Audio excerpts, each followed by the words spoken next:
We're live. Hey, Los. Hey, mate. So, for the listeners, what's happened is we just finished our team meeting. And, Los, what were you writing about? I was writing about quick meal ideas. And then what did I do? You interrupted me. And now what are we doing? We're talking about it. We're now talking about quick meal ideas. Fantastic. Fantastic. Why are you even writing about quick meal ideas, Los? Good question. I was driving here and I hadn't eaten all day. Yeah, very and good. I was like, I better eat because I kind of want to train. I'm out and about picking up kids and everything.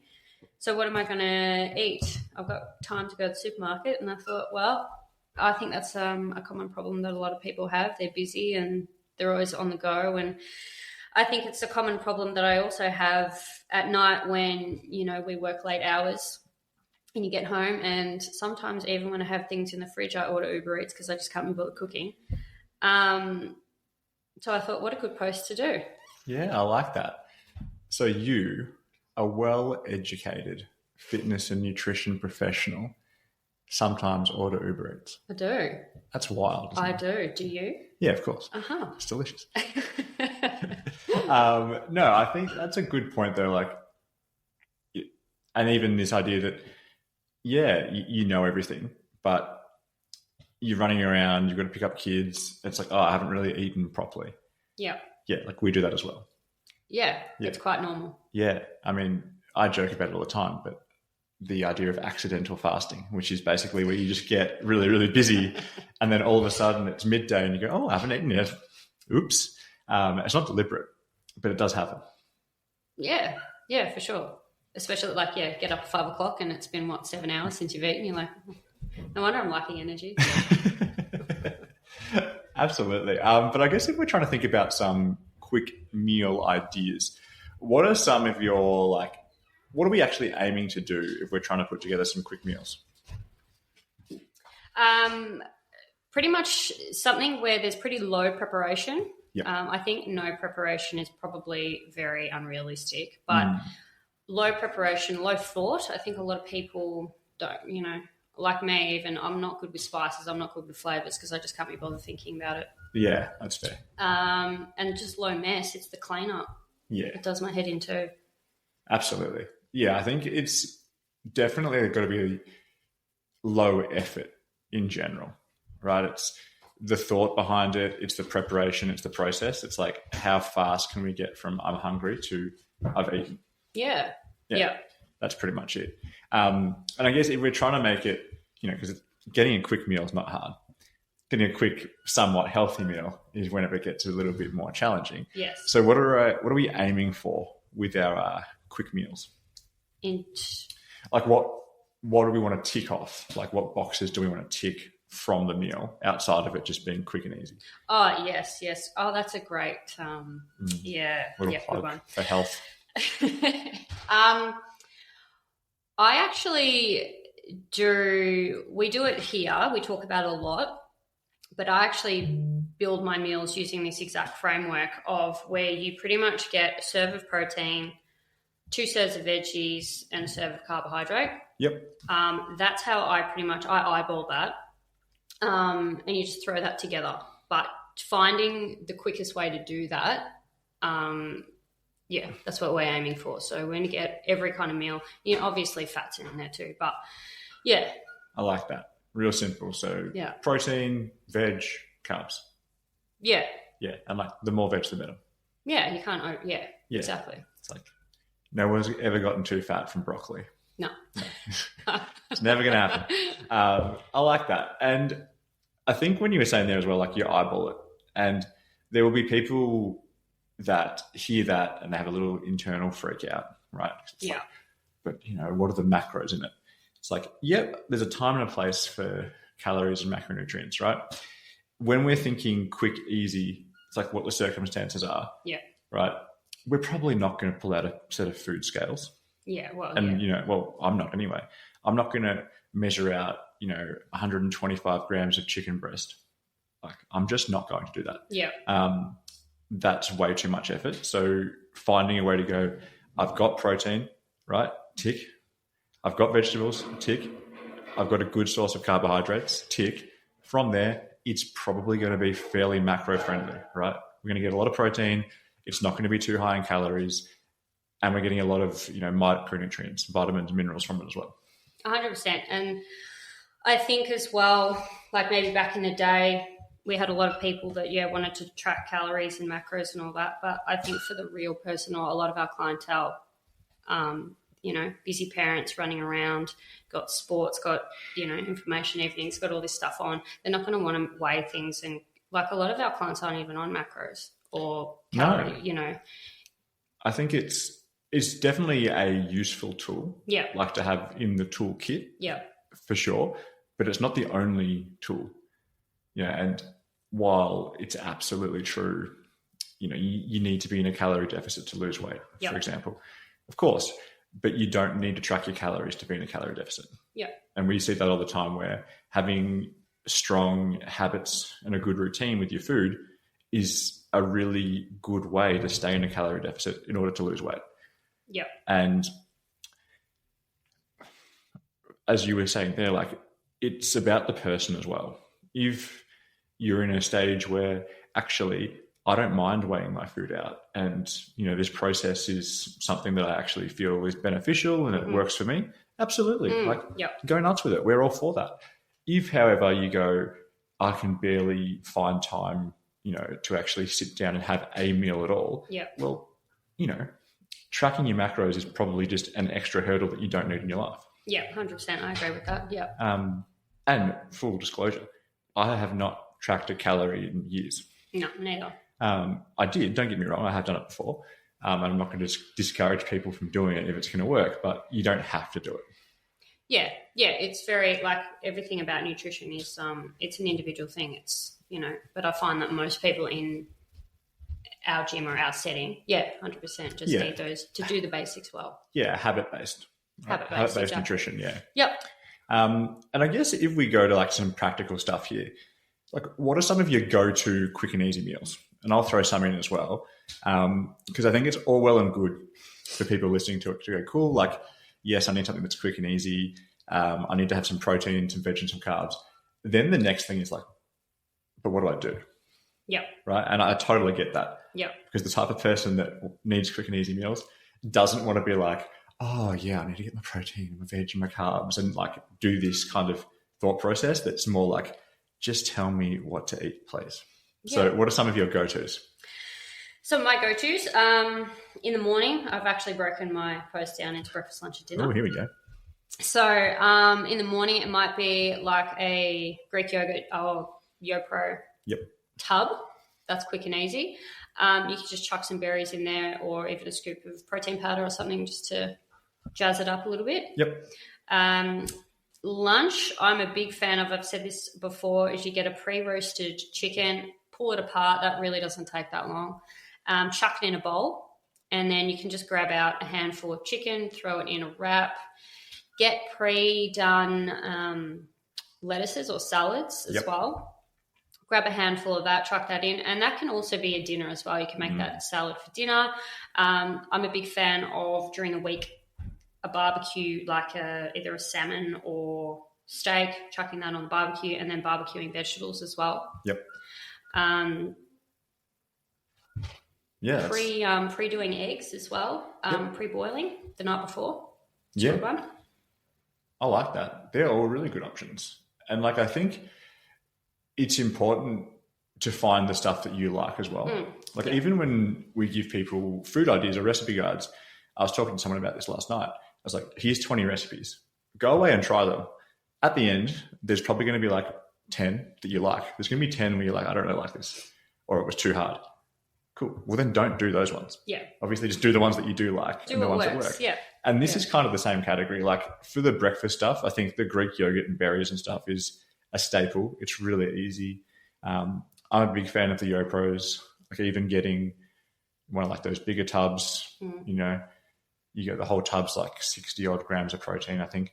So you get a quarter of that. Cool. We've got 15 grams of protein. Put some berries in there. I like toasted muesli. Like I know it's got a little bit of sugar in there, but I think it's delicious. So like you can put a little bit of that in there.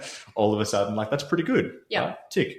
There's no secret that I like smoothies. I make them for my wife all the time. Otherwise, like, she would not eat properly. But I like it from a case of like hydration. You can put a few 100 mils of water in there. Fantastic. Good. Tick. You put a scoop of protein powder in there or some Greek yogurt. Protein. Tick. Put some frozen berries in there. Cool. We've got some fruit in there. Tick. I'm a big fan of frozen spinach. Like, you could put fresh spinach in there, but frozen spinach like costs like $2 for like 500 grams of spinach. It's nothing. You can't taste it at all, especially if you put like blueberries and stuff in there. So you go, I've got some hydration, I've got some protein, I've got fruit and vegetables, and the whole process, like 60 seconds or less, you're done. Yeah. So that's a good one for like the night before too. Like, leave it in the fridge overnight. Yeah. First thing in the morning, you grab it. You can just drink it in the car on the way to work. Super time efficient. I like your roast chicken too. I always buy that stuff. I actually really like it as well. So that helps. Like, I'm like, great. Just give me a roast chicken for dinner. I'm a happy individual. And you can jazz it up to something that I used to do a lot of was like buy a roast chicken, rip it all off, get some meat scissors, chop it up, get like a fancy mayonnaise, the Dijonnaise or the peri peri, put a little bit of that in there, get some parsley, put that in there. Yep. And then I would even get like cashews, crush some cashews, mix it all up. Then across the week, you just get a wrap, get a pre-made salad mix, like who has time to chop lettuce? And then you can just make a wrap each day and you go, cool, like I'm done. Yeah. Super easy, costs nothing essentially as well. So it's a good thing for the family to do. And yeah, again, you can do that for dinner. Like, if you can't be stuffed thinking about what to do for dinner, it's like swing by the supermarket, get a roast chicken, get a pre-made salad, and get a wrap, like a packet of wraps, right? You go, cool. This has got protein, it's got vegetables, I've got some carbs, I've got some fiber from the wraps as well. Like, you could do far worse. Oh, 100%. I've actually done that quite a few times where I've been driving along. I do it at least once a week. Yeah. It literally takes like 5 minutes in and out. Yeah. It's all like in one section. You can literally just go into that produce section and you go, boom, beeline, self-serve, checkout, back to the car. Yeah. We should do that like as a challenge, like stopwatch. I guess the other easy dinner thing that I like to do a bit of is just stir fries. Like, I'm a big fan of a stir fry. Yeah. And I think this is where as well, like, your pre-made sauces and stuff, there's two ways you can look at it. It's like, yeah, there's a little bit of sugar in there. They're not that bad, right? And if the difference is, hey, I'm going to have some pre-made sauce or I'm going to order Uber Eats. Yeah. Like, let's pick the lesser of two evils. And I think it's the Master Foods ones. Yeah. You can get ones that are like low sugar, low sodium. Oh, yeah. And they're totally fine. You get like some teriyaki ones or whatever. But yeah, you could just buy pre-chopped chicken, pre-chopped beef or whatever, chuck it in a pan, Coles, Woolworths, you've got like those stir-fry vegetable mixes. You literally just pour it all in there. And if you want to be really lazy, you get a microwave bag of rice, right? Like, this whole process, again, it could be 10 minutes. Yeah. And like, I do encourage people to learn some basic ways to flavor food. Like, for a stir fry, you chop up garlic and put it in a pan, spoiler alert, put some olive oil in there and cook vegetables. It tastes pretty good. Yeah. Right. Yep. Or like lemongrass and ginger works well. I don't have that fresh. I have like the tube versions of it. Yeah. Like the paste, cool. Yeah. A little bit of chili. Easy. There's your stir fry done. Little things like that are super easy. Yeah. And I think it's good for like parents, right? If you have kids, like, cool, I just got to make something quick and easy that everyone's like not going to hate. Cool. Let's do some teriyaki chicken stir fry. Get that rice, stir it in the teriyaki sauce. Delicious. So good. So good. It's the same. I do that bolognese as well. It's really easy. Mince, nice tomato sauce or like a passata kind of thing. Yeah. Same thing. Garlic, veggies, even, you know, some people might disagree, but you just chuck in some, frozen spinach, frozen peas, whatever, just for the kids. 100%. Like, I joke about this all the time, different analogies, but I grew up legitimately thinking that bolognese had like all these vegetables in it because that's what mum used to do. You know, there was like, your typical stuff, like, you know, there's carrots. I think a lot of people got carrot in there. We had a carrot, mushroom, peas, like whatever she had in the fridge was in that bolognese sauce. And then it was only when I grew up and like went out to places that had bolognese, I'm like, there's no vegetables in here. I've been lied to. But I do the exact same thing for my daughter now. It's like, you love pasta. great. Guess what? There's 8 vegetables in here. Yeah. Too bad. Yep. You're going to eat them. And they love them. They love it. They can't taste them really, so it's great. It's great. Perfect. And you can do that, I guess, if you're an adult. You can do that to yourself. We actually do. Yeah. Hide the vegetables, right? Yeah. And I guess like the last thing maybe to give people in terms of ideas would be like, because we've done breakfast, we've done lunch, dinner. Mm-hmm. What about like snacks? That's a common one, right? Like what are some quick and easy snack options? Yes. Okay. So again, the YoPro with even a bit of protein in it. Yep. I know some people have, you're talking about snacks, but desserts. Some people put chocolate protein in yogurt. Yep. And mix up fruit, even a bit of honey. Great. Again, some people might say like, oh, you can't put honey or maple syrup in it. Well, it's better than having 100% ice cream or whatever. So that's a good one. Rice cakes, peanut butter, and banana. That's a good one.